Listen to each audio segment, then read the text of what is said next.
eu quero trazer uma palavra para você essa manhã, algo que está pulsando no meu coração. Eu dei o tema odre. Qual o tema? Eu dei esse tema, querido, porque eu percebo que existe uma conexão muito grande com a proposta, com esse projeto, com o que estamos vivendo aqui nessa manhã. Aqueles que vieram de longe, vieram de perto, vieram aqui do lado. Eu sempre tenho dito aqui na igreja que desde que nasceu esse projeto, ano passado eu fiz a Universidade Rompendo Limites. Era mais excludente, só era para 100 alunos. Esse ano a gente abriu um leque maior, né, para poder a gente ter uma amplitude, mas ainda o objetivo é o mesmo, é alcançar quem ama, quem quer, quem está disposto a se expor diante da palavra, debruçar diante de um entendimento e ali poder crescer. Eu já ensinei para vocês, ou para alguns aqui sobre isso, que o conhecimento ele entra por 3 portais. O portal, quais são esses 3 portais? O conhecimento herdado, pesquisado e revelado. Vamos lá? Herdado, pesquisado, revelado. São 3 portais, querido, que o conhecimento chega até você. E é interessante que os 3, eles ficam juntos, eles brigam entre si. Por quê? Porque o conhecimento herdado, você não teve escolha. Você herdou, tem o teu DNA, é uma herança, é tua casa. Você não escolheu onde você ia nascer. E ali você teve toda a sua cosmovisão que foi passada na vida, né? Os primeiros entendimentos que você teve sobre trabalho, sobre dinheiro, sobre desafios, sobre resiliência, qualquer outra coisa, veio dos seus pais, não tem jeito. E alguns têm uma história paterna, uma história familiar de superação, onde você ouviu a vida toda seus pais dizendo de onde eles vieram, o que eles alcançaram, o que fizeram. Esse conhecimento herdado, ele vem junto também com a religião da família, né? Muitos vieram do catolicismo, do espiritismo, porque nasceu dentro de uma realidade. Quando você nasceu de novo, a Bíblia fala que você se torna nova criatura. Ali as coisas velhas passam. Você recebe uma mente renovada em Cristo. Mas o conhecimento herdado não saiu de você. O conhecimento pesquisado, qual é esse? É o que você vai fazer a vida inteira, é o que você está fazendo aqui hoje. É você poder ouvir pessoas, é você poder ler materiais. E a gente nunca teve numa situação tão ampla de tanto conhecimento liberado por conta da questão da internet e as opções que são colocadas à nossa frente. E o conhecimento revelado, que é exatamente a oportunidade que a gente tem de deixar o conhecimento fazer parte da nossa vida. É como você começa a sair além do intelecto e você permite, e falando no nosso ambiente aqui, que as escrituras, elas possam ler você, elas possam revelar quem é você, elas possam trabalhar na tua vida. No Provérbio 18, versículo 2, diz que os tolos não têm prazer em aprender, apenas em expressar opiniões. É interessante que, deixa essa versão, o insensato não tem prazer no entendimento, senão externar o seu interior. Então você descobre que existem grupos de pessoas que, como você, e eu me incluo também, que tem prazer em aprender. Posso ouvir um amém? Eu não preciso nem dizer, porque se você está aqui, você faz parte dessas pessoas. Eu também estou aqui, porque eu amo me assentar, ouvir. Eu pago em lugares que vou, a palavra pagar, né, fica pejorativa. Eu invisto, né? Eu invisto para que eu possa ter oportunidade de receber conhecimento. Mas o que o sábio diz? Os tolos não têm prazer em aprender. Eles só querem dar opiniões, eles querem dar opinião, e quando é hora deles aprender, eles vazam, né? Eles querem só falar, e querem expor tua ideia, mas não querem se expor a mudanças, a nuances, a entender um todo, a entender um contexto. E simplesmente cria-se uma mente ignorante, uma mente petrificada, calcificada, numa única ideia. Há dias atrás eu insisti muito com a igreja aqui em um tema sobre a arte do não saber. E eu falei muito com a igreja sobre isso. Eu falei sobre a ilusão do saber. Eu falei sobre a arrogância do saber. Eu falei sobre o ataque emocional do saber. Sobre pessoas que literalmente ele entra em pânico quando aquilo que ele sabe foi questionado. Mas você não é assim. Deus está te dando a oportunidade de aprender. Amém, igreja? E isso é maravilhoso, porque os tolos é que não gostam de aprender. Os tolos, eles querem só falar. Eles querem só expressar uma ideia, mas não conseguem se expor para poder ouvir coisas novas. Fale comigo, odre. Eu estava conversando agora, essa semana com a apóstola, com a Silvia, minha esposa, e eu comecei a falar com ela todo empolgado sobre alguns projetos. Porque, para quem, acho que a maioria aqui já me conhece o ministério, o Projeto Vida tem 27 anos. E é comum nesses 27 anos a gente passar pelos moveres, né? A gente fica até lembrando sobre alguns moveres que já vivemos. E como pastor do ministério, eu fico sempre buscando de Deus o que Deus tem para levar, onde Deus quer nos levar, a mudança que Deus está fazendo na igreja. E para mim é um desafio, e eu sempre sou muito grato a Deus por ter ovelhas que confiam e esperam os resultados, esperam onde vou chegar, aonde o Senhor está nos levando. Porque às vezes tem coisas que a igreja pode não entender no primeiro instância. Eu estava falando, Silvia, eu estou entendendo o que vai acontecer já, as coisas estão clareando, porque a cada vez que você vai dando passo, você vai vendo Deus se revelando. Deus não se revela completamente. Fale comigo, Deus não se revela completamente. Isso eu aprendi na minha vida, no ministério, que eu tenho que ter passos de fé, tomando decisões, mesmo que a princípio não pareça ter sentido. Mas o final da história é muito legal, é tremendo, porque a nossa história diz isso. E eu estou empolgado, né, falando um pouquinho sobre isso, e um pouco até a ver com um artigo que eu escrevi essa semana, e eu estava lançando um projeto chamado Rompendo Limites Play, que é onde você vai ter acesso a dezenas das minhas mensagens numa plataforma, aonde ali você pode. Aí eu falei, poxa, eu estava num voo e escrevi esse texto. Todos nós precisamos tomar fôlego o tempo todo para oxigenar nosso cérebro e manter vivo o nosso corpo. O primeiro fôlego que o homem recebeu veio do sopro de Deus, que eu entendo isso, que no momento que Deus cria o homem, ele soprou, e ali ele trouxe o sopro divino. Por isso que dentro da gente tem esse vazio por algo, você tem esse ar dentro de você. Esse foi o primeiro ar que respiramos. Temos uma grande necessidade desse fôlego que veio do céu para vivermos. Eu creio que nos conectamos com o Criador por meio da palavra, porque quando falamos, liberamos ar, liberamos fôlego, liberamos vida de Deus. Você sabe disso? Quando você fala, claro que você assopra, você libera o teu ar. E o fato, querido, é que tem o fôlego de Deus dentro de você. Pode dizer amém aí? Aí eu escrevo esse artigo dizendo, por isso à medida que iluminamos a palavra de Deus e permitimos que ela nos leia, importante essa frase aqui, porque tem gente que acha que vai pegar a Bíblia e vai revelar coisas novas. Deus não revela nada novo para você, querido. Na verdade, Deus já revelou. Você só ilumina o que Deus já revelou. Agora, nosso grande problema é a pretensão de achar que Deus tem que falar coisas novas para nós. Deus já falou. A questão é iluminar o que Ele já falou. E é muito bom já se você conseguir isso. Você conseguir botar uma lanterna, uma lupa em cima de um texto e trazer ele, você vai ver que tudo que você precisa, Deus já te deu. Tudo que você precisa, Deus já revelou. Então, quando você ilumina as Escrituras, permitindo que ela leia você, que é outro detalhe, você não lê a Bíblia, ela que te lê. Você pode falar para o teu irmão? Se você permitir que ela te leia, e honestamente você deixar que ela faça uma obra na tua vida, tudo muda, nos dando capacidade de acessar nosso potencial que ficou esquecido dentro de nós. Existem palavras que saíram desse fôlego de Deus, elas têm poder de mudança. Aí eu termino dizendo, quebrando limites, expondo que foram a nossa vida exposta ao pecado. Aí eu coloco que nas mensagens que eu entrego, tem fôlego que eu investi ali, durante anos de ministério, para mudanças de pessoas, etc. Então eu estava compartilhando com a apóstola sobre algo novo. Eu dizia, olha, eu creio que essa estratégia aqui, Deus está nos dando algo tremendo. Aí no final, quando eu terminei de falar com ela sobre aqueles sonhos, né, que eu estava gerando, ela falou assim comigo, você tem que olhar o odre. Aí eu, odre? Sabe quando quebra você no meio? Eu falei assim, poxa, eu estou todo empolgado te contando a história, você tem que falar para eu olhar odre. Ela, você tem que olhar o odre. Aí eu falei, odre? O que tem um odre a ver com isso aqui, menina? O que tem o odre a ver com isso? Eu estou te contando sobre os projetos que eu vou fazer na igreja, estou falando sobre os sonhos, estou falando onde nós vamos chegar, sobre a multiplicação, sobre...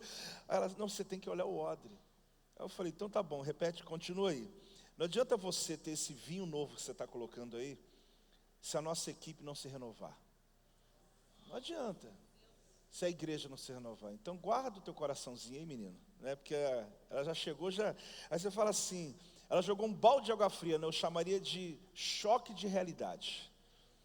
Choque de realidade. O que você está olhando com essa cara feia para mim aí? Irmão, choque de realidade. Amado, eu vou dizer aqui, homens, olhem para mim e mulheres também.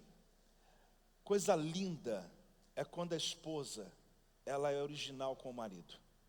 Esposa, para de bajular teu marido quando está errado. Para de bajular teu marido quando você está vendo... Eu não estava errado ali não, mas não tenha medo de dizer. Sabe por quê? Porque depois é tarde demais.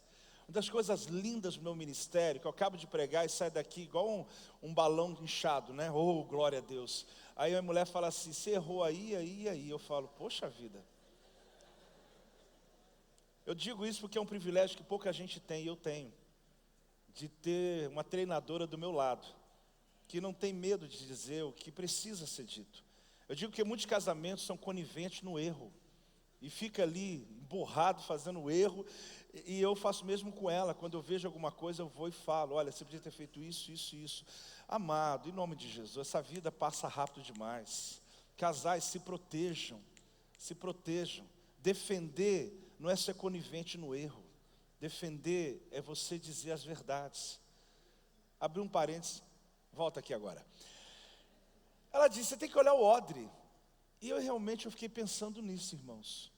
Eu falei, poxa, eu fiquei pensando na produção do vinho. Porque para produzir o vinho tem que passar por um processo muito demorado. Tem que pisar, tem que plantar, tem que esperar o tempo certo da colheita. Tem que ter o território certo. Visitei ano passado o Chile, um dos lugares que tem os melhores vinhos do mundo. E eles têm lá por causa das cordilheiras e por causa do mar, o vento que sopra, é tudo perfeito. Num espaço que o Chile tem, você vê no mapa claramente um espaço que eles produzem os melhores vinhos do mundo, porque a terra é boa e etc. para isso. Mas eu vi o processo para fazer, a demora para esperar. O fato é que quando você tem um vinho novo, se você não se preocupar com o odre, você pode perder tudo. E eu entendi, então ela falou, olha, é lindo tudo que você falou, mas primeiro vamos trabalhar o odre. Porque se os odres não estiverem prontos, vai perder tudo. E eu já vi tantas vezes, querido, até no meu próprio ministério, de eu chegar tão empolgado com um projeto. A culpa não é da minha equipe, a culpa não é das pessoas, não é da minha igreja. A igreja não está pronta para receber, o apóstolo está em outro nível. Não, às vezes nós líderes é que não estamos sabendo fazer a entrega certa. Nós temos algo muito bom, mas não estamos entendendo o time. Vocês estão aí ou não estão aí? A gente não está entendendo o momento certo, não está entendendo que antes de derramar o vinho, prepare as garrafas, prepare o odre, prepare o recipiente, porque se eles não estiverem preparados, você pode a vida inteira ser extremamente criativo e não conseguir resultados na tua vida. Então hoje a minha conversa com vocês aqui é sobre isso, é sobre o odre. É compreender que você é esse odre. E que você pode participar do Power Leader School e viver a tua vida correndo atrás de cursos por esse Brasil afora. Porque a gente está vivendo esse tempo. Agora no carro a gente conversando, eu estava lembrando, né, que na nossa geração, eu estou começando a acreditar que eu tenho 50 anos. E o pior que acontece comigo em algumas cenas, né? Esses dias eu estou conversando com um rapaz, ele devia ter uns 30 anos. Aí eu estou todo animado, então eu estava lá em Israel, eu falei, meu novo amigo, né? A gente conversando, na mesma vibe e tal. Aí de repente, lá, depois de uns 5 dias que a gente está amigo, né? Aí ele pegou assim a foto do pai dele, mostrou assim, esse aqui é meu pai. Eu falei, teu pai, rapaz? Então, quantos anos que ele tem? 50. Você está entendendo, né? Aí eu li assim, eu falei, meu Jesus, estava tão bom nossa amizade até agora, porque eu estava sentindo que a gente estava igual já, sabe assim, nossa conversa e tal. Eu tenho que ser amigo do pai dele. Eu falei, meu amigo, mas então eu estou começando a perceber. né? Então a gente estava conversando agora há pouco no carro, a gente estava falando assim, você lembra, Joel, que lá em 86 a gente participava de congressos, Comiban, projetos, 90, 92, 95, o Projeto Vida, a gente já com a igreja, a gente ia para congresso. Nos congressos, interessante que sempre tinha um grande líder que era levantado. Esse grande líder tinha uma visão, chamava todo mundo para um grande encontro, e a gente se reunia, nos reunimos nessas grandes conferências, e ficávamos o tempo todo ouvindo 2, 3 horas de mensagem desse líder. E aí pregava um ou outro, mas era aquele líder que era o responsável. E era o tempo que eles estavam passando a doutrina, eles estavam doutrinando, eles estavam transicionando o que eu chamo da doutrina para a visão, que a geração antes de mim é a geração da doutrina, a minha visão e a próxima é o network, né, que são as gerações das conexões, que é essa próxima que está vindo aí. Eu estou querendo entrar, mas não estão deixando, eu chego e eles falam, olha para mim assim, esse coroa aí não sabe nada não.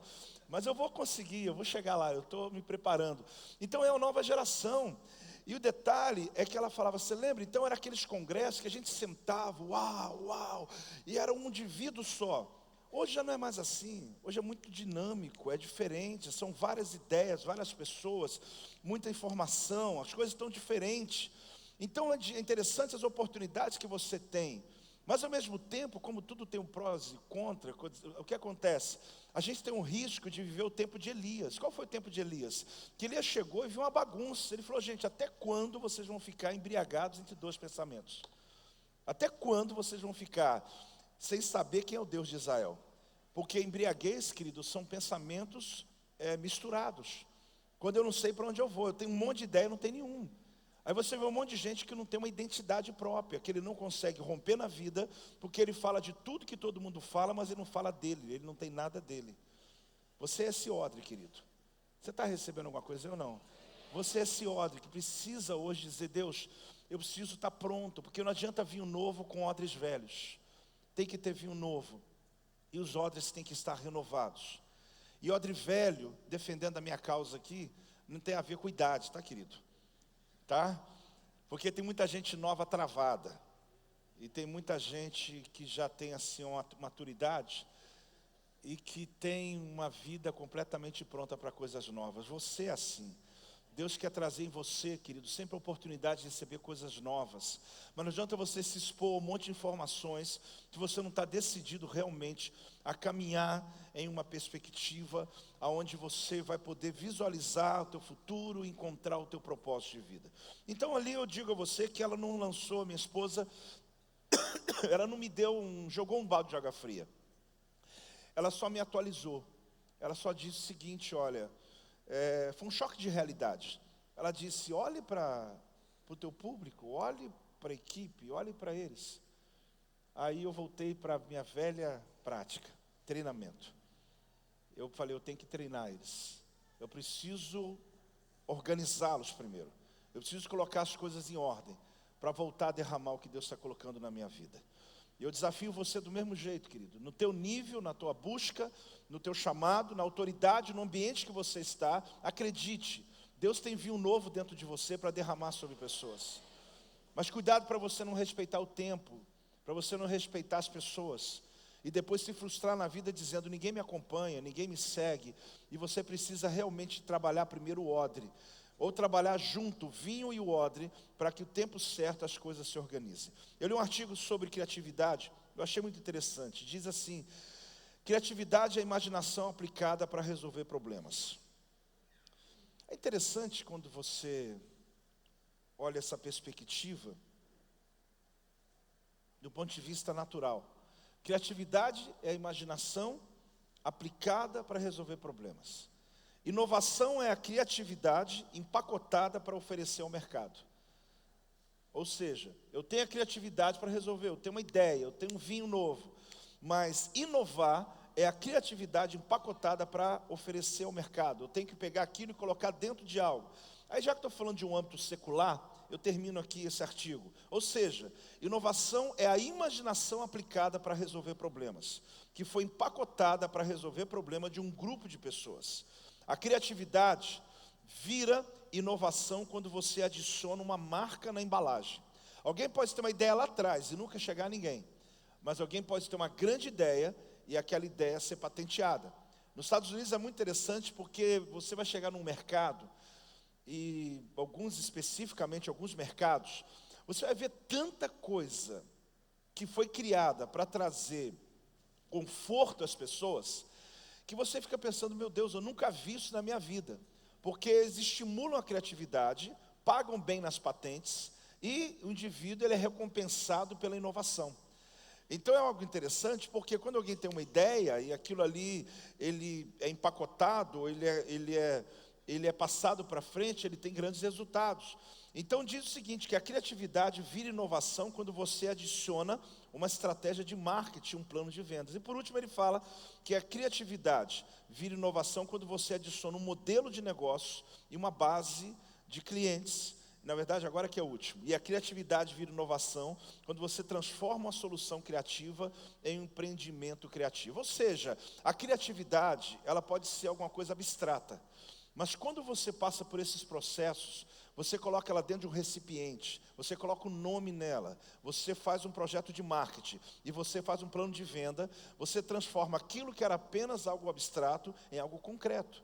Mas se você trouxer isso para o reino espiritual, se você trouxer isso, querido, para o ministério, que a grande maioria aqui, nós estamos envolvidos no ministério, você começa a perceber que às vezes você tem algo novo, você tem um vinho novo, você tem um insight, você tem algo de Deus para você.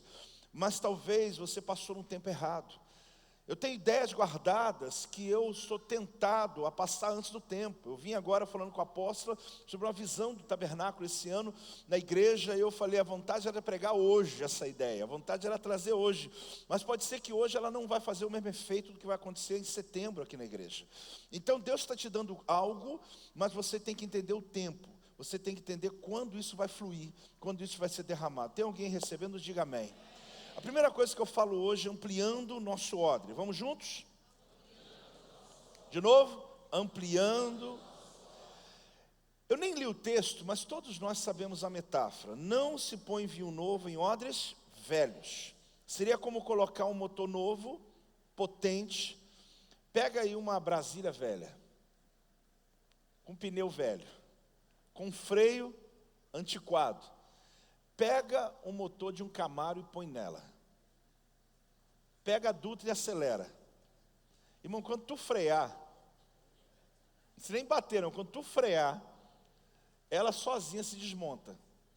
Porque qual o grande problema? Eu tenho um motor de Camaro. O problema é que você não pensou num todo. Você não pensou nos amortecedores. Você não pensou na lataria. Você não pensou no banco. Você não pensou no cinto de segurança, que já mudou tudo.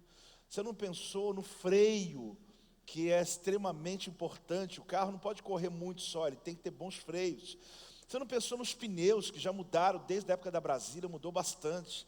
Aí você está com um motor novo, vinho novo em odres velhos. O que isso causa? Acidente. Isso causa problemas. Não há nada, não inova, não muda, não transforma. Então, talvez você olhando isso, você percebe o quanto eu e você precisamos pensar em um todo. Não adianta só você ter uma nova ideia sem mudar, sem ter a sua maneira de pensar transformada. Eu cheguei há dias atrás numa igreja, e foi tão interessante, porque ela era muito parecida com esse lugar. Eu não acho nenhum problema, eu não patenteei a ideia. Inclusive até o lugar de colocar oferta, que um dia alguém perguntou, apóstolo, de onde veio essa ideia? Eu falei, ela é única daqui. Numa reunião de equipe, um dos nossos pastores teve essa ideia. Aí a gente eu cheguei, até assim já estava também, né? Que você não sabe o que tem aqui, mas ele é sumido aqui no altar. Aí o indivíduo pintou de preto, colocou tudo, fez um monte de mudanças na igreja. Aí eu falei, pastor, está tudo muito lindo. Parabéns, se você se inspirou na gente, Deus abençoe. Só que se a tua teologia não mudar, não vai mudar nada. Porque não adianta você mudar uma casca. Não adianta você botar uma roupa. Se você não mudar aqui, não muda nada. Se a igreja não estiver pronta para receber os travestis, não estiver pronta para receber os que são largados, não estiver pronta, não só os que estão na margem da sociedade, não. Inclusive receber em vários outros níveis, como Jesus, com Zaqueu e etc., cobradores de impostos. Se a igreja não mudar aqui na teologia, se ela não for renovada na sua teologia, não estou falando sobre quebrar princípios, querido. Estou falando sobre fazer a leitura do seu tempo. para você entender o que está acontecendo em nossa geração e ver o que vai ser lido na Bíblia e interpretado para o nosso tempo. Eu falei, nada vai mudar. Ele entendeu o recado. Ele entendeu o recado. Mas eu estou dando esse recado para você também. Não adianta você querer pegar modelos, querido. Você não precisa pegar modelos. Você precisa ser mudado por dentro, na sua maneira de pensar. Porque se você é inflexível com coisas tão pequenas, imagine quando vier os grandes desafios da vida. Se você não consegue suportar uma crise de algo que você de repente foi confrontado, imagine quando realmente você for enfrentar as grandes batalhas da vida. Então Deus está te treinando o tempo todo. Oi? Deus está te treinando o tempo todo, dando oportunidades. E na hora que você tem oportunidade, você não consegue suportar. Então muitos estão vivendo uma crise pessoal, por ser parte de algo novo com uma mente velha. Eu repito, muita gente vive uma crise pessoal, porque faz parte de algo novo, mas com uma mentalidade velha. Odre, querido. Por isso que a apóstola falou para mim assim, tem que olhar o odre. Você viu que eu fiquei traumatizado, né? Está na minha mente esse negócio. Tem que olhar o odre. Eu estou olhando o odre. Meu filho, olha o odre. Não adianta você estar com essa empolgação toda, não. Se não tiver onde derramar, você perde tudo. Porque a vontade nossa, querida, é igual artista, né? Você ser criativo, fazer o que tem que fazer. Um dia perguntaram para o Djavan, eu fiquei todo preocupado, todo empolgado, né? Quando perguntaram para ele sobre a música Sina, né? Acho que é Sina que chama, né? Pai, mãe, ouro de mina.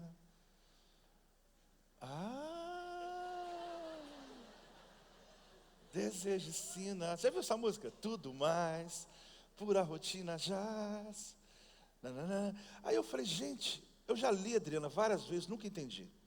Já fiz exegese da música dele. Eu falei, gente, eu tenho que entender essa música. Até porque uma das que eu gosto mais de tocar, quando eu tocava, era essa. Porque ela é muito criativa. Aí está o Djavan dando entrevista. Eu falei, ele vai falar. Aí perguntaram, Djavan, conta para nós. Conta para nós. O que você estava pensando na hora que você escreveu essa música? Nada. Mas e as poesias? Ele falou, não tem nada a ver com nada. Eu fui colocando palavra. Eu fiquei tão decepcionado.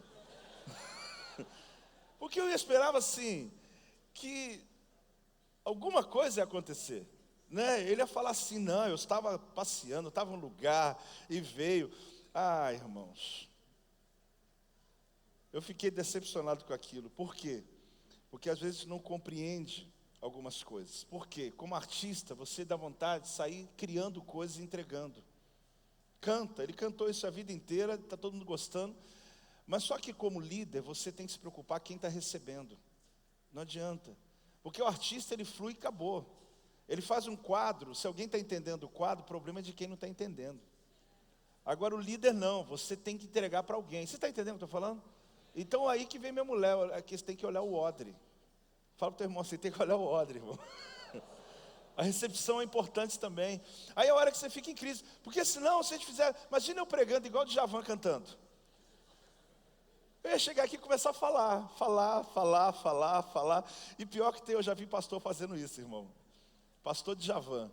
O indivíduo fala.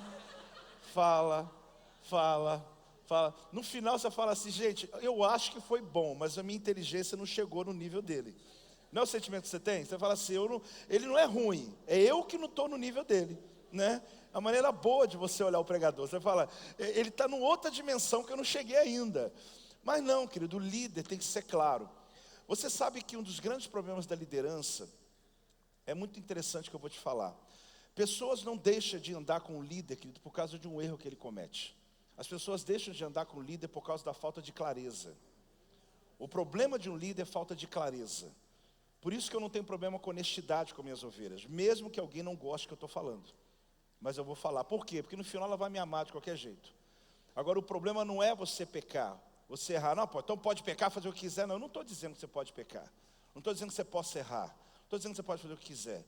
Mas as pessoas, na sua humanidade, não tem problema com a sua humanidade. Pelo contrário, a sua humanidade aproxima você delas. Agora, quando você não é claro naquilo que você pensa, naquilo que você quer, pessoas andam confusas. Mas nem todo mundo está pronto para clareza. Porque eu volto a dizer para você, o império manipula pessoas, o reino discipula pessoas. Eu amo discipular pessoas. E discipulado tem confronto, irmão.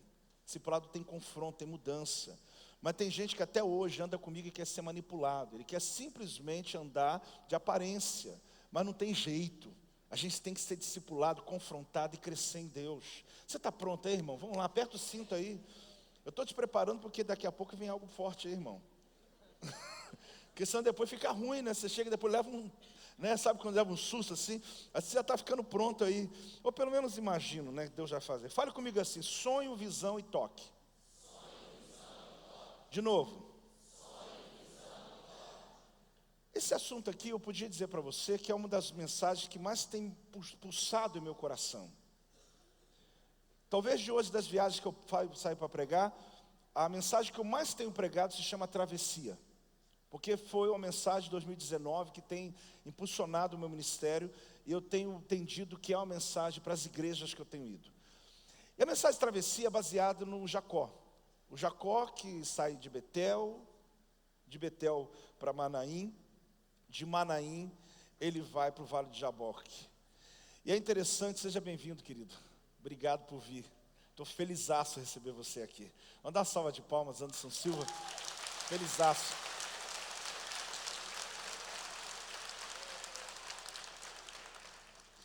Então Jacó é interessante porque ele passa por Betel e ele ressignifica coisas. Eu não vou pregar porque eu já estou pregando essa mensagem, estou respirando ela há muito tempo.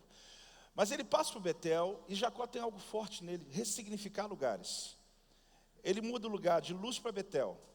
Ele está passando em outro lugar, ele põe o lugar de Manaim. Ele depois vê um Jaboque e fala que é Peniel. Você vê como é que o cara gosta de mudar de nome? Aí até que Deus vem e ressignifica ele. Fala, e você também não vai chamar Jacó mais. Aí o negócio ficou sério. Primeiro ele mudou ambientes, mas Deus veio e mudou ele completamente. Agora o que você tem que entender é que a primeira visão, a primeira experiência foi um sonho em Betel. A segunda foi visão aberta em Manaim, porque ele viu o anjo. Quem vê anjo tem visão aberta. E a terceira foi o anjo segurando, pegando ele mesmo. Porque para mim, querida, a jornada da vida é assim. Quanto mais você se entrega, maior a tua experiência com o Senhor e o mundo espiritual. Algumas pessoas ficam do lado de cá da história e não conseguem romper. E o que é interessante a gente poder caminhar aqui é que primeiro foi um sonho em Betel, em Manaim foi uma visão, e lá no Vale de Jaboque foi uma briga com o anjo, ou seja, ele foi pego, ele foi tocado. Primeiro um sonho, depois uma visão, depois um toque. Vamos lá? Sonho, visão, toque. São jornadas, são caminhos. Todas as experiências foram tremendas, mas você começa a perceber que tudo faz parte de um processo. É um processo, querido. Eu e você estamos num processo. É um processo de caminhada. Eu gosto muito da metáfora, não é nem metáfora, é uma realidade. Eu postei essa semana um quadro lá de casa, que é de uma prensa de azeite. E escrevi um texto sobre isso. É uma rocha redonda. Quando você for lá em Israel, não deixe de ir lá em Nazaré. Em Nazaré eles vão levar você para um local lindo, onde eles vão dar uma aula para você sobre isso. Aí você vai perceber o seguinte, que a azeitona passa por esse processo de prensa, para tirar o primeiro, o segundo, o terceiro e o quarto azeite. O quarto é uma graxa, nem azeite mais. É o bagaço dela. Aproveita tudo da abençoada. Como eu já falei muito sobre isso, só para poder lembrar, que o processo ali, querida, é um processo para se tirar o melhor. Então eu e você, a gente está nesse processo da vida. A gente está nesse processo, nessa caminhada, onde Deus ele tem para nós oportunidades para que você possa crescer. Porém chega um momento que você vai perceber que, no caso de Jacó, ele foi ressignificando coisas da vida dele, foi ressignificando lugares. Porque ressignificar as coisas é para renovar a paixão. Fala comigo, ressignificar é para renovar. Sabe aquela palavra que eu uso até muito ela sobre isso? É um outro lugar no mesmo lugar. Vamos lá? Um outro lugar no mesmo lugar. De novo. Que como você pode estar no mesmo lugar, mas se sentir apaixonado? Como que eu posso estar 30 anos casado e chegar e dizer para minha esposa que eu estou apaixonado? A questão, querido, não é só treinamento, mas também não é só uma aliança. é você trazer, ressignificar teu casamento, a tua casa, a sua vida, o tempo inteiro. E você está no mesmo lugar, mas na verdade você está em outro lugar. Você está na mesma igreja durante muito tempo, mas você consegue ainda chorar na presença de Deus. Você consegue cantar uma música. Ontem eu estava na igreja e começou a cantar uma canção antiga, né? Antiga nada, né? Do meu tempo, então não é antiga, mas estava... Você percebeu que está ruim aqui para mim, né? Mas eu tô conseguindo. A honra, a glória, e começaram a cantar, né? Eu falei, gente, eu cantei tanto essa música. A força e o poder. Mas eu cantei, de repente, né? Como os meninos estão trazendo uma canção de vez em quando aqui, eles entram num nível que eles estão tocando, de repente, ele exaltado, o rei exaltado no céu, e com arranjo novo. Para mim, aquilo tem um efeito fantástico, porque primeiro que me leva no passado, mas me põe em outro lugar, no mesmo lugar. Porque eu canto de novo, cantei milhares de vezes, toquei várias vezes essa canção, mas ela vem, me levanta, me impulsiona, me dá arrepio no corpo. Eu falo, que negócio é esse? É lindo. Aí como que você traz algo do passado e consegue renovar o teu futuro? É onde, querido, você traz novos significados. Ressignifica as coisas. Então você não precisa de algo novo. Você precisa acordar o que está dentro de você. Porque a gente fica sempre com a expectativa, o que vem depois, o que vem depois. Irmão, esse repertório acaba. Eles vão ter que fazer uma música nova para você todo dia. O pregador vai ter que pregar uma pregação nova para você todo dia. Vou ter que trazer um pregador novo toda semana. Não vai acontecer, você não tem como. Você tem que encontrar-se dentro. Dentro de você tem algo que você tem, que precisa ser restaurado. Fale comigo, odre. Então a questão é o odre. Você descobriu que o odre, né? Agora que a apóstola chegou, não vou falar mais dela não, né? Mas é o odre, a questão é o odre. Outro ponto que eu quero falar, tire as armaduras, querido. Tire as armaduras. Você sabe que, tirando nossa armadura, fale comigo, tirando nossa armadura.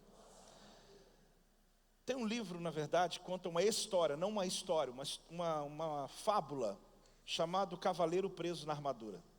A verdade é que ele conta a história de um cavaleiro que usava a sua couraça, né, peitoral, e que ele não gostava de tirar essa couraça dele. Ele, quando voltava das suas batalhas, ele gostava de ficar na cidade andando com a sua couraça. Principalmente com o propósito de livrar as pessoas das suas lutas, dificuldade, do roubo. Ele queria proteger as donzelas, ele queria proteger a população. E na história desse livro, na verdade, eu apenas li uma resenha dele. É interessante que diz que o fato é que ele era muito bom onde ele estava. Ele cuidava da família das pessoas, ele cuidava das crianças, ele cuidava das donzelas. Mas a casa dele estava na miséria, os filhos estavam na miséria, a esposa estava na miséria. E é chamado cavaleiro preso na armadura. Porque ele tinha algo muito tremendo, ele ajudava tanta gente, mas esqueceu da casa dele. E é interessante que esse conto ele é baseado no que os historiadores falam. Os historiadores dizem que as batalhas antigas chegavam a durar 10 anos. 10 anos. O indivíduo colocava aqueles peitorais, aquelas couraças, e eles entravam na batalha. Essa armadura que usava no peitoral deles, às vezes ficava durante meses sem tirar. Porque a batalha era tão intensa que ele não podia tirar, ele tinha que estar todo o tempo ligado. Então ele lavava as mãos, lavava o rosto, lavava os pés, mas não se banhava. E muitas vezes essa armadura tinha sangue do inimigo caído dentro, suor. E essa armadura ficava presa ao seu corpo durante meses, durante muito tempo. Os historiadores dizem que alguns usavam durante um ano inteiro. Eles tinham grudado, eles tinham essa armadura, eles ficavam presos à sua própria armadura. A história diz que quando esses guerreiros voltavam para casa, depois de um longo tempo de batalha, e voltavam para casa, eles simplesmente estavam agora prontos para poder tirar a armadura. Mas muitos deles nem dentro de casa tiravam a armadura. Era como se o trauma da guerra viesse sobre ele, ele ficasse ali se protegendo de todo mundo. Uma das coisas que você tem que entender, querido, que por mais que você tenha que ter uma armadura para as batalhas lá fora, aqui dentro você não precisa. Dentro da sua casa você não precisa. E a grande questão é que quando essa armadura era tirada, o que se diz é que puxava, ela estava presa à pele do guerreiro. E quando arrancava, saía a pele junto com a armadura. E muitos deles tinham vermes que estavam comendo eles por dentro. Estava apodrecendo a carne deles. E a pergunta é, como que eles não perceberam que os vermes estavam comendo a carne deles? Eles diziam que é o calor da batalha. O calor da batalha não me permite sofrer algumas pequenas dores. Eu estou tão ocupado com o meu inimigo aqui fora, que eu não consigo perceber o meu inimigo aqui dentro. O que eu quero dizer para você, querido, é que se você chegar aqui e não tirar essa armadura, nada vai acontecer na tua vida. Porque a armadura é para a batalha lá fora. Aqui nós somos amigos, estamos juntos. Nós estamos na mesma batalha. É diferente as coisas. Ah, mas como que ele não percebe que está sendo comido por vermes? Calor da batalha. Calor da batalha. Nos últimos anos eu tenho tido tanta batalha após o meu ministério. Eu tenho tido tanto desafio na minha vida. Eu estou envolvido com tanta coisa, com tanto projeto. Eu não tenho tempo. Irmão, cuidado. Para que enquanto você... Esse indivíduo não morria na batalha. Ele morria em casa. Você venceu o adultério, venceu o pecado, venceu tudo lá fora, mas perdeu tua família, perdeu, e você não percebeu que você batalhou grandes batalhas, mas na verdade os vermes comeram você por dentro. Tira a armadura hoje, querido. Tira aí. Tira, porque ela pode estar grudada na carne, ela pode estar apodrecendo você por dentro. Tira essa armadura. Eu digo isso a você porque o tema hoje é odre. O que é esse novo odre? O que significa isso? Fale comigo, odre novo. A recompensa que você recebe por superar seu último desafio é o quê? Você quer recompensa? Então essa é a tua recompensa. A recompensa que você recebe por superar o seu último desafio é o seu próximo desafio. Não vai parar nunca, querido. Você vai romper, você vai ser bem sucedido, vai ser ótimo, você vai receber um elogio, vai receber uma... Mas, e qual a minha recompensa? O próximo. Você está pronto para o próximo estágio. Davi, quando derrubou Golias, só estava começando, querido. Eu estava ministrando esses dias, conversando com uma pessoa que esteve aqui, o Pablo Marçal, e ele foi ministrar uma palavra aqui, depois estava jantando, eu falei com ele sobre as 5 pedras de Davi.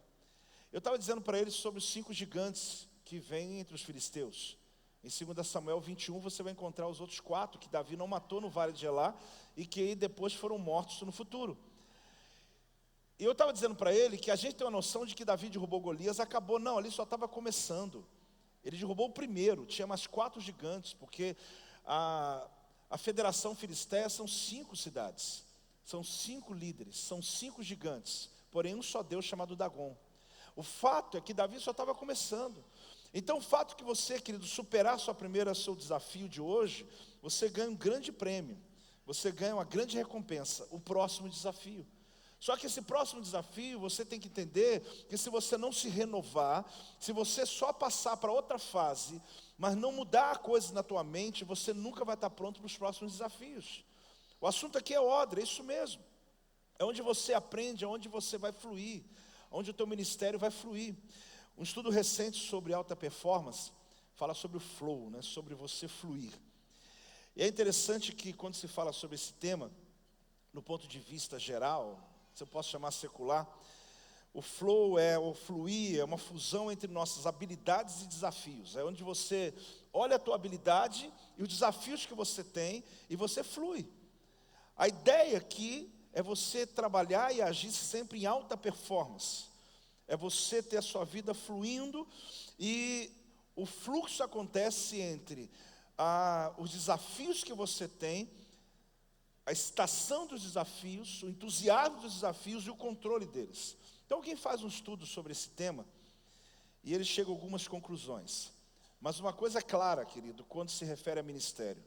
Deus não chamou você para funcionar. Deus chamou você para fluir. Pensa um pouco nisso. Se você quer ser um odre renovado, descubra uma coisa na tua vida, querido. Tem uma área que você flui. Deus não chamou você para funcionalidade. Está funcionando bem essa equipe. Está funcionando bem o ministério. Irmão, tem que fluir.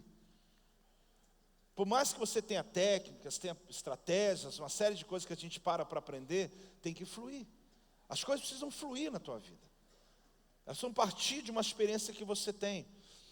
E sobre isso, alguém começa a falar sobre esse tema, dizendo algumas coisas que eu vou passando aqui, só para você parar e pensar comigo. O que seria se fluir? Mihaly, alguém que escreve sobre esse tema, diz o seguinte: completamente envolvido no que se está fazendo, com foco e concentração. É quando você está envolvido numa causa, num projeto, em algo, que você está completamente envolvido. É um sentimento de êxtase, de estar fora da realidade do dia a dia. Você está em algo que aquilo te transporta para um outro lugar. Você está na sua mesma casa, sua mesma sala, mas você está em outro lugar, só que no mesmo lugar. Por quê? Porque você está fluindo. Então, não importa o ambiente que você esteja. Uma maior claridade interna, sabendo o que deve ser feito e quão bem estamos fazendo o que deve ser feito. Temos feedback imediato, ou seja, você descobre, querido, que aquilo que você faz, aquilo que você está realizando, se torna natural. Saber que a atividade é possível, que nossas habilidades são adequadas para a sua tarefa, que aquilo que você está desafiado a fazer, Deus te capacitou e você também tem treinado para isso. Amado, fluir é tão bom, porque você começa a perceber que as coisas acontecem naturalmente. É claro que você vai ter desafios na tua vida que você vai ter que se preparar para eles. Você vai ter desafios na tua vida que você não está preparado ainda para eles. Existem coisas no ministério que nem todas elas são agradabilíssimas. Mas o que naturalmente você tem que entender é que Deus chamou você, querido, não para funcionalidade, mas Deus chamou você para fluir. Ele já te deu o que fazer. E as coisas vão acontecer naturalmente na tua vida. Um sentimento de serenidade, sem preocupações, um sentimento de estar crescendo além dos limites do ego. Quem escreve essa tese, ele está dizendo sobre o flow, sobre você fluir em algo. Uma ideia de estar além da dimensão temporal. Eu não sei se você já se envolveu com projetos, que você ficou tão focado, e quando você viu, passou a hora do almoço, passou a hora até de ir no banheiro. Você está ali, meu Deus, eu tenho que parar um pouquinho para ir no banheiro. Por quê? Porque você está concentrado, fazendo algo que você ama, que você está envolvido, que você faz tão parte da sua realidade que isso não causa esforço algum. É tremendo, querido, quando o teu trabalho, aí diz aqui, né, que horas parecem passar como se fossem minutos. E por último, é uma motivação intrínseca, seja qual for o elemento que produz o fluir, é a nossa própria recompensa. Você não está esperando alguém reconhecer o que você está fazendo. O fazer para você já é uma recompensa. Quem está aí, diga amém. O que isso significa ou tem a ver com a palavra? A questão é o odre. Como eu ouvi, né? Tem que olhar o odre. O odre tem que fluir, querido. Eu não posso ter uma equipe que apenas funciona. Eu não posso ter gente que anda comigo e só fala assim, sim senhor e não senhor. Tá bom, pastor, é isso mesmo. Se o senhor quer, eu vou fazer. Porque não se trata mais do líder querer, se trata da equipe querer. Oi. Se trata das pessoas também lutarem. Quando alguém chega para você, que é líder de uma igreja há muito tempo, e fala assim, desde que eu estou na sua igreja, só que o indivíduo está falando sua igreja, tem 10 anos que já está na igreja, só que ele até hoje não chama de minha igreja, ele chama sua igreja. Porque ele não quer comprometimento além, ele não quer entender que é um todo. Mas por que o indivíduo não quer isso? Porque quando fala mal, está falando mal dele mesmo, então ele não pode falar mal. Então eu não posso me incluir, porque se eu me incluir, eu não posso falar mais mal desse lugar. Mas você está falando mal de um lugar que você faz parte, ou que um dia você fez, ou etc. Então entenda uma coisa, fale comigo, mudança. Houve um tempo atrás que eu trabalhei um tempo sobre um tema muito específico. Eu já estou caminhando para o final já. Quem está recebendo aí? A questão da mudança, dessa perspectiva da mudança. E eu escrevi um arquivo chamado O Voo. Esse projeto, ele fala sobre a águia, que ela precisa, com 40 anos de idade, passar por um processo, que é o bico dela, que ela bate na pedra, arranca, antes de tirar o bico, ela arranca suas penas. É uma grande humilhação, é um grande sofrimento, é uma grande dor. Mas se ela não fizer isso, ela morre. Ela não vai conseguir caçar mais, vai morrer. E se ela fizer isso, ela vive mais 30 anos, vai até os 70. Então, ou ela faz isso, a transição acontece, ou ela vai morrer antes do tempo. Hoje eu vejo dois tipos de igreja. E você vê isso com muita clareza nesse assunto mudança. São duas classes. Há igrejas que estão mudando e as igrejas que estão morrendo. São dois tipos de igreja que a gente tem hoje no Brasil. As igrejas que estão mudando e as igrejas que estão morrendo. Quando eu falo de mudança, querido, eu já falei lá atrás. Nada a ver com estrutura. Lembra que eu falei? Tem a ver com mudança de mente. Porque você precisa mexer em estruturas de igreja. Desde que você tenha uma teologia renovada. Tenha uma ideia clara do que Deus está fazendo em nosso tempo. Então eu preciso ter essa mudança. E na época eu falei sobre os 4 R's, né? Eu ministrei muito sobre isso. Que é redefinindo, que é visitar as nossas margens. Redefinir, querido, é você poder visitar suas margens, até onde você conseguiu chegar. São 4 R's. E esses R's, eles dizem o seguinte: redefinindo, também redirecionando, ressignificando e reposicionando. Cada um deles, querido, ele tem uma perspectiva. Porque quando se fala a respeito de redefinir, é visitar as margens. É eu chegar e ver até onde eu estou chegando. Eu tenho que visitar as minhas margens, as minhas fronteiras, os meus perímetros, para definir o que Deus tem no meu futuro. Deus não constrói sobre escombros, querido. Neemias, ele entendeu muito bem isso. Que enquanto eles estavam ali vivendo no meio da ruína, achando que tudo ia bem, nada aconteceu. O dia que Neemias denuncia e diz: olha, você está vendo o que a gente está vivendo? Olha o que está acontecendo aqui, a vergonha que está passando. Ele desceu. Quando você desce, Deus começa a construir algo na tua vida.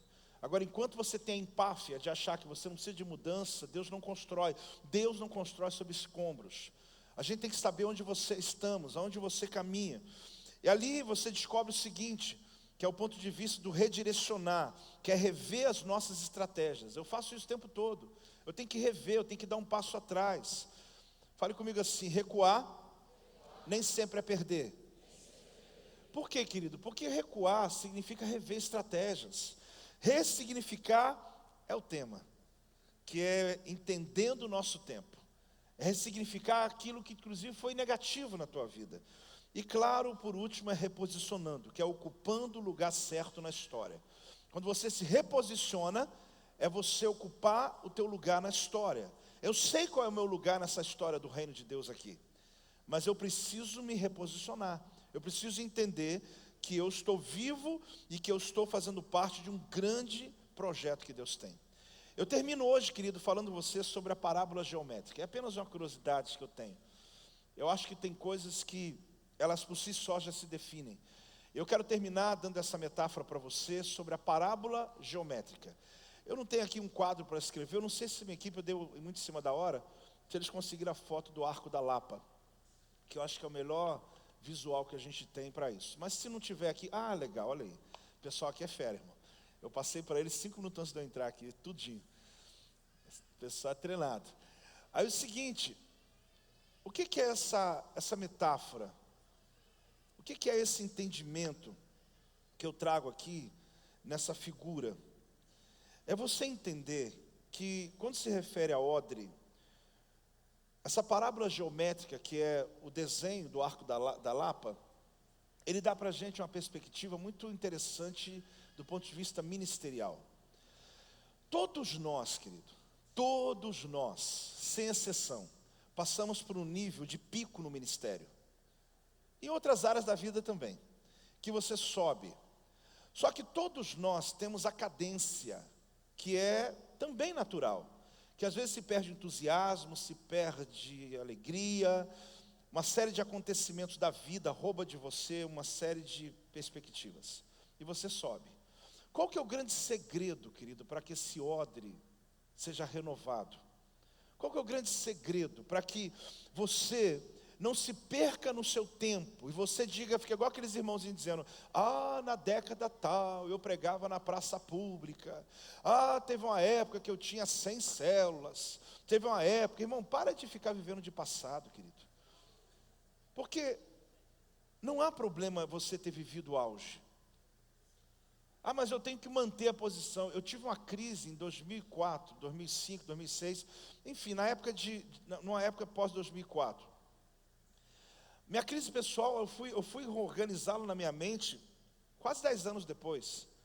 Porque nós aqui no Projeto Vida, não que só foi a gente não. Mas naquela época era o meu universo, estava aqui. A gente viveu um avivamento aqui sem precedentes. Talvez algum dinossauro aqui se lembra, né? Que da minha época também se lembra. O que foi isso? Eu não vou agora falar sobre o tema. Mas foi uma coisa tão louca, irmãos. Tão louca que eu ia para casa em crise. Porque eu preparava as minhas mensagens, durante semanas eu não conseguia pregar. E eu ficava brigando, eu ficava chateado com Deus. Eu falava, por quê? Porque eu amo pregar, e não só porque quero pregar, porque eu sei que a palavra consolida as pessoas. Só que o culto era tão, a pegada era tão forte, que começava o louvor, a gente tinha que escolher as palavras. Se dissesse glória, a gente tinha que ter cuidado. Eu ia pregando, eu tinha que ser meio assim, igual eu estou sendo meio professor, meio assim, fala umas palavras assim menos fortes. Unção não se falava aqui, irmão. Mais unção, nem pensar, proibido. Aconteceu algo tão forte, um evangelismo tão forte na cidade, que a gente tinha às vezes uma noite, 50 pessoas se convertendo, num culto, 100 pessoas sem a gente pregar. As pessoas vinham batizadas do Espírito Santo enquanto se convertia, eram curados, era um negócio, Deus fazendo, não era o pastor, não era ninguém, era Deus fazendo. A gente alcançou pessoas nessa cidade que nunca imaginou. Vinha gente, tudo que era lado, caravanas de vários lugares do Brasil, vinha para cá. Foi de 2000 a 2004. Eu me lembro, em 2004 a gente fez um culto no estádio. Batizamos 770 pessoas. Tudo resultado, querido, desse movimento, de uma coisa... A gente não tinha como explicar, a gente chegava em casa cansado, porque a gente não vinha aqui para fazer culto de 3, 4 horas. Eu terminava o culto na hora, irmão. Só que as pessoas não iam embora. E tinha dia que eu falava, gente, pelo amor de Deus, vai dormir, que eu não estou aguentando. Não estou aguentando. Eu não estava desrespeitando o Espírito Santo. Eu estava realmente exausto. Foram 4 anos. A gente tinha um encontro todo final de semana. Um por semana. Porque eram pessoas convertidas e dezenas de líderes do Brasil que vinham fazer encontro. Mas a questão não era a visão celular. Era o avivamento que Deus havia trazido. E a visão foi um recipiente muito bom na época que a gente usou para poder conter esse avivamento. Quando chegou em 2004, do mesmo jeito que veio, foi. Pensa. Eu falava assim, Silvia, o que a gente fez? Eu nunca falei isso para a igreja. Aliás, tem muita coisa que eu nunca falei. Nunca vou falar. Mas dentro de mim, eu comecei a dizer, Deus, o que aconteceu? Foi embora. Aí começam os profetas, né? A falar as coisas. Eu falei, será que é pecado? Será que foi? Será que foi? O que... Irmãos, fiquei uns 10 anos com essa pergunta. Um dia eu estava conversando com um pastor que viveu uma experiência igual à minha. Só que ele teve a revelação da explicação que eu não tive. E ele foi dizendo, Joel, você não está entendendo. Você tem que glorificar a Deus por Deus ter dado esse presente de 4 anos para você. Se Ele vai dar de novo, eu não sei. Mas ao invés de você ter crise por ter ido embora, seja grato por ter vindo. E eu comecei a entender aquilo porque eu ficava me cobrando, dizendo, parou por quê? Porque foi um nível de crescimento, rompimento, mas Deus tem a sua maneira. Só que aí, querido, eu termino dizendo sobre o Arco da Lapa. Coloca ele ali. Por que eu estou falando sobre essa geometria aqui? É porque se você vê o arco, quando ele está terminando, olha, tem um bojo aqui. Quando ele está terminando, começa um outro. É a parábola geométrica. Se você colocar parábola geométrica, você vai ver esse desenho. Vê na minha mão aqui, vai ver lá. Quando você coloca, quando ele tá subindo, quando ele começa a descer, começa um novo desenho. Isso é parábola geométrica. Aí ele está subindo de novo. Quando ele começa a descer, começa um novo desenho. Parábola geométrica. Quando ele está subindo, quando ele começa a descer, começa um novo desenho. Irmãos, aprenda uma coisa na tua vida. Aprenda a tomar decisões quando você está começando a descer. Porque alguns se perdem exatamente nessa hora. Quando você está começando a descer, tem medo de tomar decisões radicais. E não entende que tem esse renovo da águia, tem esse renovo na tua vida, tem esse renovo na vida de todos. Só que aí o indivíduo, o que ele faz? Começa a cair, desce. Aí vira mais um para contar a história do passado. Um dia a gente estava lá, um dia fizemos isso. Não, irmão, depender de mim, eu vou ficar até Jesus voltar nesse arco aí, ó. Eu vou, na hora que eu ver você está descendo de novo, tem que ressignificar, tem que reinventar, tem que se recriar. Tem alguém ou não tem? Você tem que continuar, você tem que renovar o odre, você tem que estar pronto para vir um novo, o tempo todo, querido, o tempo todo. Quando você percebe que está descendo, começa um novo desenho na tua vida. Está percebendo que está descendo, começa um novo desenho na tua vida. Então para, querido, de achar aqueles que são culpados da tua dor. Começa a achar um propósito para ela. Porque a tua dor, ninguém causou a tua dor não. Essa dor que está aí é para você acordar e reinventar, crescer, romper na tua vida. Dá uma salva de palmas ao Senhor. Dá um glória a Deus aí.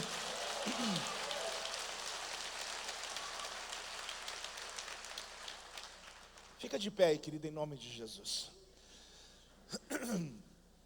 Fala para o teu irmão assim, tem que olhar o odre.